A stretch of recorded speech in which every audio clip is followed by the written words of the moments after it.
मध्य प्रदेश में मधेश स्तरीय blood bank अर्थात मधेश रक्त संचार सेवा स्थापना कयल गेल छै। रवि दिन सामाजिक विकास मंत्री नवल किशोर शाह मधेश जनस्वास्थ्य प्रयोगशाला माथत रहल मधेश रक्त संचार सेवा के उद्घाटन कयलनि छै। जनकपुर धाम के मुजलिया में स्थापना कयल गेल ई बैंक में 1500 यूनिट धरि ब्लड भंडारण कर सकबाक क्षमता रहल बताओल गेल छै। ई बैंक 1 यूनिट खून से 4 यूनिट खून बनेबाक काम सेहो करत। 1 यूनिट खून से प्लाज्मा, प्लेटलेट, फैक्टर 8 आ पैक्ट RVC अलग अलग निकालबाक ई बैंक के मुख्य काम रहत। समुद्घाटन कार्यक्रम में मंत्री शाह ई ब्लड बैंक के स्थापना से 1 गोटे के खून से 3 गोटे धरि के जान बचाओल जा सकबाक धारणा रखलेने छै। जे नाम होय लेकिन हम ओकरा ब्लड के सेपरेटर के जे जकरा जे चाही तकरा निकाल के जे छै एके ब्लड से 3 प्राणी के जीवन के रक्षा कयल जा सकै छै। त हम सोचै छलिए कि हमरो जिला में हमरो की कहै छै प्रदेश में एहि तरह के किया नहीं भ सकै छै। और संयोग से सामाजिक विकास मंत्री के पद पर जब एलौं और डॉक्टर श्रवण कुमार जका मेधावी लोग हमरा सजेशन दिलक त हम कहलिए एकदम होना चाहिए। तेना स्वास्थ्य तथा जनसंख्या मंत्रालय के अतिरिक्त स्वास्थ्य सचिव डॉक्टर संगीता कौशल मिश्र ब्लड डोनर में जनचेतना जगाओल जबाक आवश्यकता रहल बतौने छलैन। ओ खून के प्रयोग के विषय में जानकारी देल जबाक चाही सेहो धारणा रखने छलैन।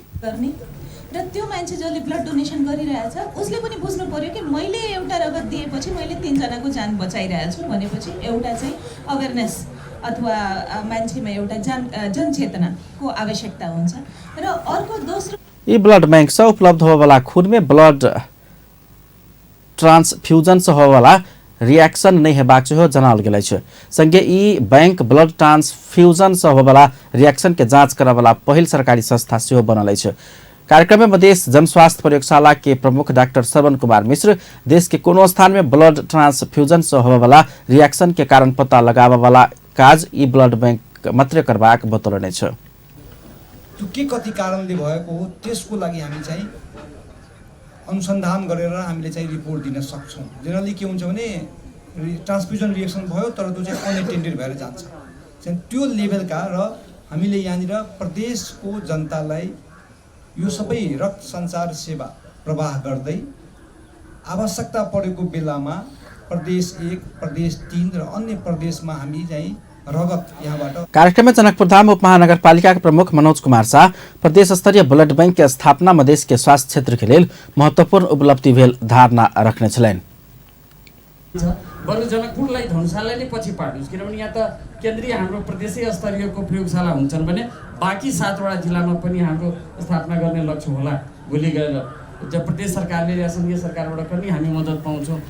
कार्यक्रम में वरिष्ठ consultant haematologist doctor Udaykant Jha खून के कमी आ गुणस्तरीय खून के कमी के कारण होबला मृत्यु दर रोक ई बैंक सहयोग पहुंचेबाक मृत्यु दर रोकबाक लेल ई बैंक सहयोग पहुंचेबाक धारणा रखने छले। WHO को डोनेशन रेट हो 1000 पीपल मा एउटा रिसर्च छ 1000 पीपल मा लगभग 31 जना हाई इन्कम कंट्रीज मा 16 जना मिडल अपर मिडल कंट्री मा नेपाल में 1000 गोटे में से मात्र 5 से 6 गोटे रक्तदान करत आब रहल कही तो रक्तदान में जागरूकता आवश्यक रहल सेहो बतौने छलैत।